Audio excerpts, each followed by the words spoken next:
So yeah, like I was saying, some of these companies even today still though have like, you know, they still do some kind of like sponsorships and other things as well, you know. What you talk about tobacco? Yeah, obviously it is heavily on the decline because obviously of how, you know, what's going on in the tobacco industry today, where everything they're trying to, you know, kind of stop it, but they're not going to stop it because where there's a demand, there's always going to be a supply, regardless, you know.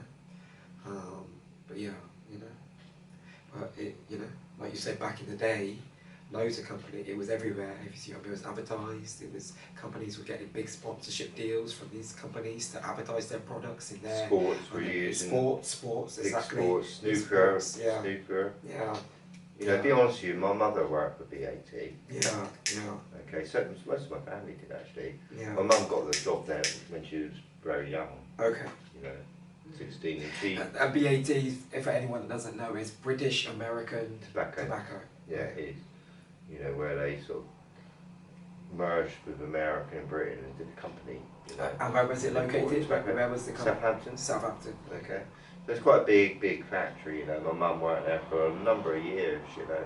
And sometimes she used to bring free cigarettes home at the weekends, whatever, you know. But, you know, in those days, when my mum first started there, it didn't really sort of like, didn't know it was bad. Okay, yeah. Or yeah. it wasn't advertised as bad for you, do you know what I mean, in those days. Yeah. You know.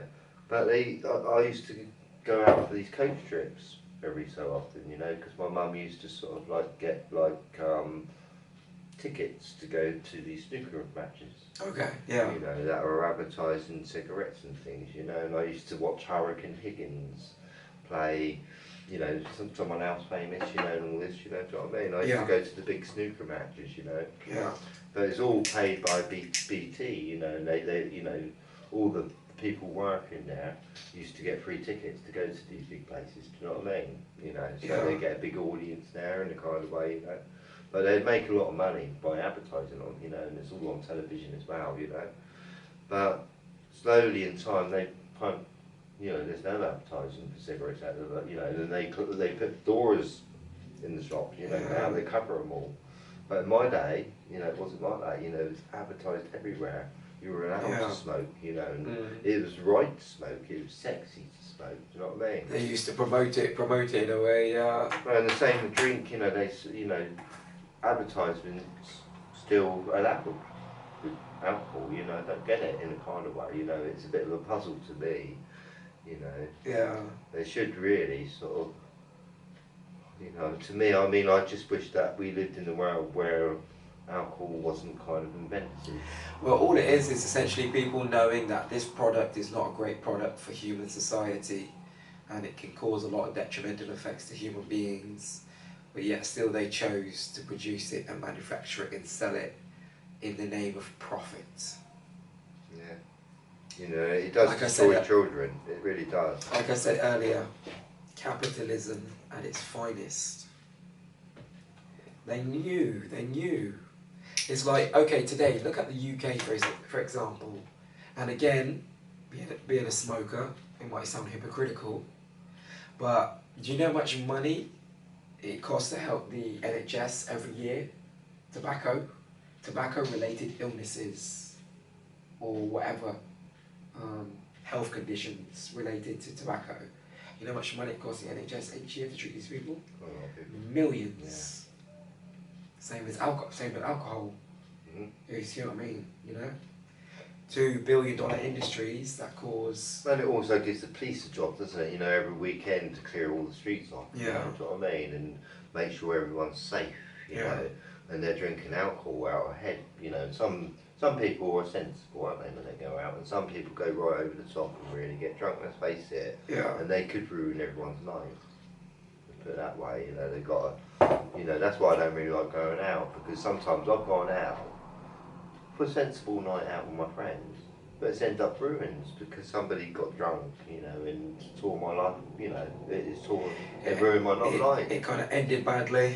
Yeah, you know, and it happens a lot, you know. You think like some young girls, they're getting ready to go out, putting their makeup on, You know, and then at the end of the night when they're going home, their shoes are coming off, you know, and they're falling on the streets and that, do you know what I mean? And it's just craziness, you know, why do it? Yeah. You know, and you're feeling sick the next day and all this, you know, and you're paying for what you've done basically. You know, so, you know, the more you drink, you know, when you go out, the more you party basically, the more you know, sort of drink, Yeah. the more you've got to pay for it the next day. Yeah, true. You see what I mean? Yeah. You know, and I think, what a crazy thing, you know. So I think the world would be a bit better if we just didn't have it. Yeah. You know? Yeah, true. And people got used to that, you know, and I think people will start being a bit more polite to each other for one, you know. Yeah. And I think politics would be better, you know, nobody be sort of making drunken mistakes and so on, you know. And we wouldn't need so much policing, Yeah. you know, and so on. It's simple. You know, I think that's why we need so much policing on the road, really, because there's so much alcohol in the shops. You know, let's face it. You know, let's be sensible. Yeah, yeah. You know, now I think it's, you know, drinking and all this sort of stuff. If you're mad about it, it takes you away from being individual and special. You know, you'll end up being a drunk basically, and a no good for anyone. Yeah. You've got even yourself. Mm. You know. So some people drink a lot, alright, and they can't see it. Okay, they think they're great because they're drinking a lot, but everyone else is thinking, oh, I don't want him around me anymore. Do you know what I mean? You know, because he drinks so much. Do you know what I mean? Yeah. You know, so Yeah, that's true. I think drink's done a lot of damage to society. So is the invention of the car, really. You know, it's kind of turned us into a mad machine, if you ask me. You know, a completely different dimension. Yeah. You know, I think like if you got a car to love, you can't love yourself so much. Yeah. Not that. Yeah. You know, you've got those kind of things. Well, it's like a lot of things in life, isn't it? It's a responsibility, you know. Yeah. So. It is, and I think the biggest responsibility really in life is yourself. It's yourself, yeah. Isn't it? You know, you know, it's no good drinking every day. Do you know what I mean? You've got to be responsible for yourself and others, really, haven't you? Do you know what I mean? Yeah, yeah. You know, you know, especially if you've got a couple of young children. You know, I don't think it's a very good idea. No. You know, I mean, it's okay to have a little drink, you know, like with your wife on an anniversary, I think, things like that, you know, but I think, like, just doing it too much every week and whatever, you know, I think it's just neglecting the children. You're damaging your own brain cells, basically. That's what you're doing. Yeah, essentially. Essentially. Even if you don't want to admit it, you know what I mean? That's, you know, that's what you're doing. Yeah. So. You know, and I think, like, you know, like, if you do drink every day, you become not yourself. Do you know what I mean? You become a different character, really. You know, you become a drunken person that not many people really like. Yeah, you it's know, true. Yeah. You know, you end up being a bit rude, I think, when you drink too much. You know, and a bit arrogant, and just think about yourself. People become quite like obnoxious when they've had a drink. You know, loud and you know. Mm. Yeah. A lot of friendships and shit get ruined because of alcohol and stuff. I mean, I can hear someone shouting outside now. Right now, probably because he's just come out of the pub and he's probably had maybe one too many. Yeah. You know? People's inhibitions, they lose their inhibitions, you know? Which sometimes in a way is a little bit good. But, like we said again, if you overdoing anything can be detrimental to you. If you drink too much water, it could be harmful to you, if you get what I'm saying. You know, it's very good to drink water. You should drink a fair amount of water every day. But if you were to drink excessive amounts of water, it would be detrimental to your body. You see what I mean? It's like anything in life. It could be, too much of anything could be bad, you know, for sure. You know? Or even sex. Yeah, yeah. Because a lot of people, especially men as they get older, if you're having sex constantly and you're ejaculating all the time, you're losing your life force, essentially. Yeah. You're making your body Draining weak. yourself. You're making your body weak. So say you're 40, 50 years old and you want to, you know, 3 times a day with your lovely lady, with your wife or your missus, whatever, you know, it's, yeah, you're making yourself weak. I remember when you said plough me, you know, plough your missus, you said, didn't you? Oh yeah, when I said yeah. That's funny. Oh, well, that was when we were talking about if you go to prison. If you go to prison, mate, you know, thankfully I've been locked up a couple of times, only overnight and shit. Thankfully, you know, in the past years ago when I was younger, you know, whatever, you know, you know, never convicted of anything, never had any charges, never been charged of anything. No, you know, been held twice, but never charged with anything, thankfully. But yeah. I've been locked up 3 times, and that's my ex-wife, you know. Really? I think everybody's been locked up, haven't they? Surely. Well, I was held overnight twice, but I was never charged with anything. Still got a clean record. I was locked up for saying hi to my daughter from across the road. Yeah. And then breaking a little window like this, accidentally. Yeah. Actually, no, I lied. In the Caribbean, in the UK, I've been held overnight twice. Wait, in the Caribbean, I was arrested maybe 3 times. Still never charged with anything though. Never charged. You know? That's what happens when you keep your mouth closed. You don't say shit. You know? I was charged for speaking to my daughter from across the road. Madness. Madness. Only in British society and kind of Western society you will see that shit. You know? I think they just like blocking everyone out. Really? For anything. It's like, I've got divorced, and because I got divorced, I'm not allowed to talk to my own daughter. What kind of madness or insanity is this? That's what I'm saying. Only in the Western world you find this shit. In other places, shit that would never happen, mate. I mean, I saw, yesterday, yeah. I mean, I know you know, but I'm just telling everyone else that I saw these 2 police, a police van and a police car, pull up opposite me, you know, and there's a pub opposite me, by the way, yeah. And they went into the pub, these police officers, about 5 of them, I think there was something like that. And sort of like 5 minutes later, they're pulling this guy out, giving him a lift home, you know, because he was so drunk. I couldn't believe it. You know, and then like, they went, and then like, quarter of an hour later, I was sort of like still looking out the window, and I saw this guy walking back, you know, to the pub for another drink, you know. They must have took him home and he come back home, and I think, hang on, why is he getting called up? You know, the police getting called up to take a drunk home, you know, when he could have got a taxi. And he's coming back a quarter of an hour later. Yeah. You know, and it's just bizarre if you ask me, do you know what I mean? I just can't understand it, you know, because I pulled the police and they, you know, for more serious shit. Yeah. Very serious, whatever, and they taking like months to come round to see me, you know, and I'm thinking, what's going on here? Confusing me or what? You know, but anyway, you know, we're talking about individually, being unique now, aren't we? Yeah. And you know, what makes somebody unique, you know, what you know, from, you know, like me, I do feel different to everyone else out there. Well, I don't think you're different to everyone else out there, but I think to a lot of people, a large majority of people. I think there are also a lot of people out there that are like-minded like you too, though, mate. You know, if you see what I mean. Probably, yeah. You know, it's just that you might not have encountered those people so much where we live here. If you see what I mean, in our town. Well, I'm somebody that won't drive a car. Yeah. Right, and I've always had that attitude all my life. Do you know what I mean? I won't do that. You know, so I think we've all got that choice to make. And like I'm saying, I'm sure there's lots of people out there that are like-minded like you that have that same conviction.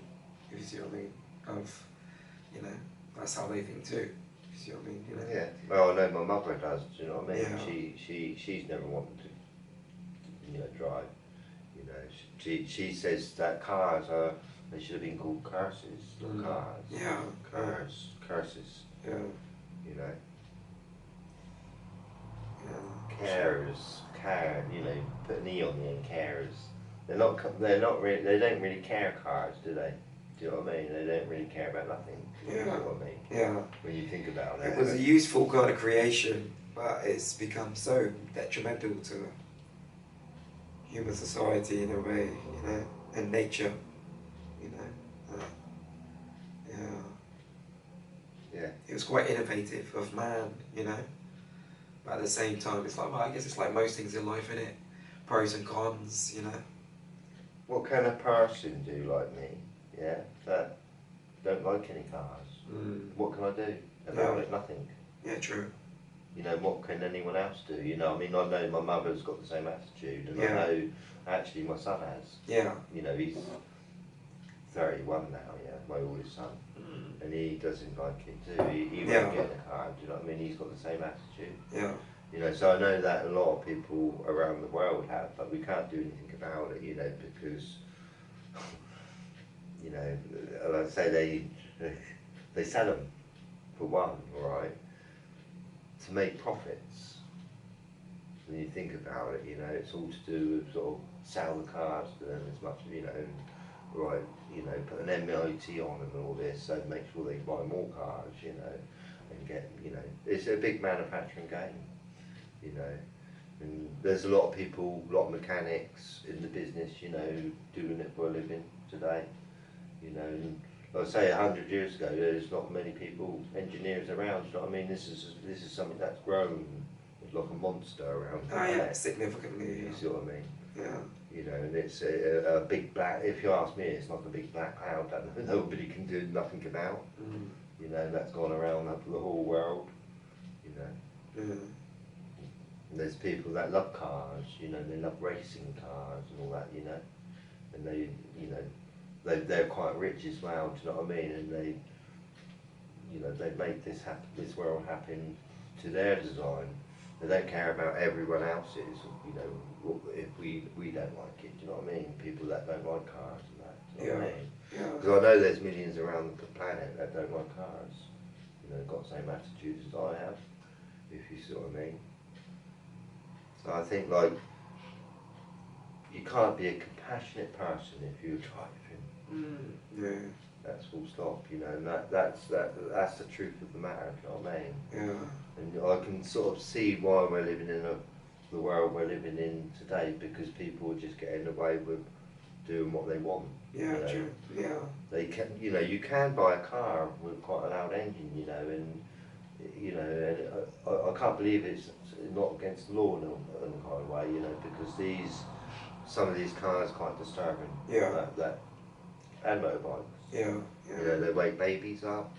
They It's wake true. all people up that are sick, that are trying to sleep sometimes, you know. Yeah. Some people struggle to get sleep, you know, and you know, in today's world, apparently you can't do anything about the noise, do you know what I mean? Even though they're reaching a peace. Yeah. Yeah. It says you've got to get triple glazing, you know, to make your, you know, you've got to sort of put padding around your house if you want to sort of like reduce the noise from the traffic outside, you know what I mean? If you're unfortunate to live near a busy road, you know, it's okay if you live in the countryside, do you know what I mean? Because you don't hear nothing, but it's crazy, you know, because noise pollution is mental damage, you know, it makes people go mental. You know, and unhappy, you know. And I look out the window today, you know, and I see children going by, see all people, and most people, children or whatever, are not happy. I can see it. They're alone, they're confused or whatever. I can see that most people are, some people are a little bit happy, okay? But a lot of children are finding it difficult to be happy In this world, in the world we're living in today. in the world that exists today, I'm not talking about all places, you know, but in this country for sure, you know, there's an order going on where everyone's got to sort of follow an order, haven't they? You know what I mean? For sure. And they don't like it. I feel. They it's can't be individual, you know, or they got to follow the crowd, you know, or do what they're told. Do what they're told.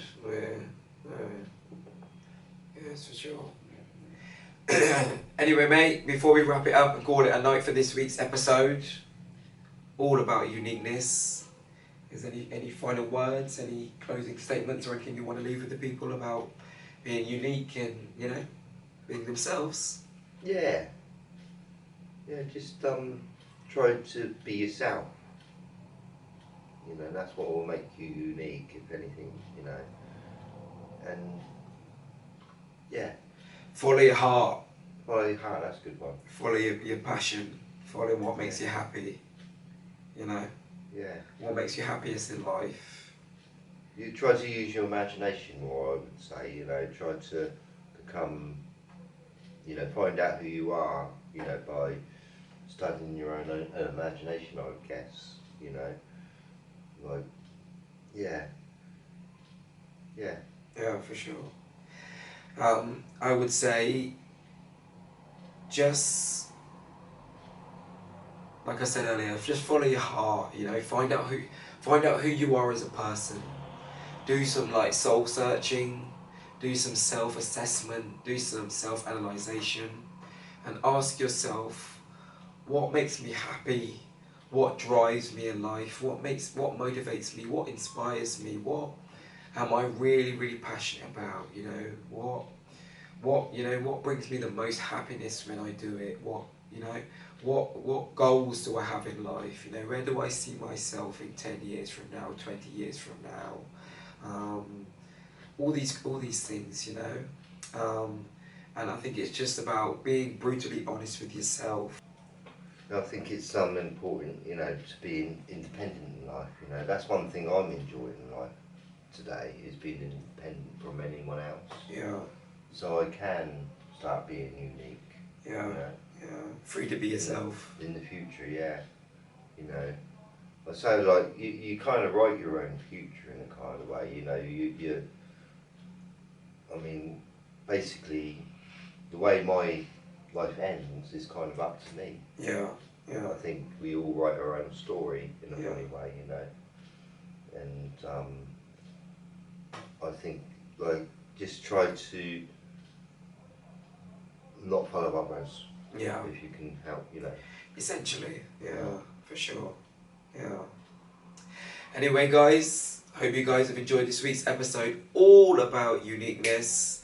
We'll be back again, of course, next week with a brand new episode, so please stay tuned for that. If you haven't already, please like, comment, and subscribe to the channel, because obviously that helps the channel. And yeah, good night, God bless, one love. We are the Philosophy Podcast. And yeah, be unique. Follow your heart. Good night.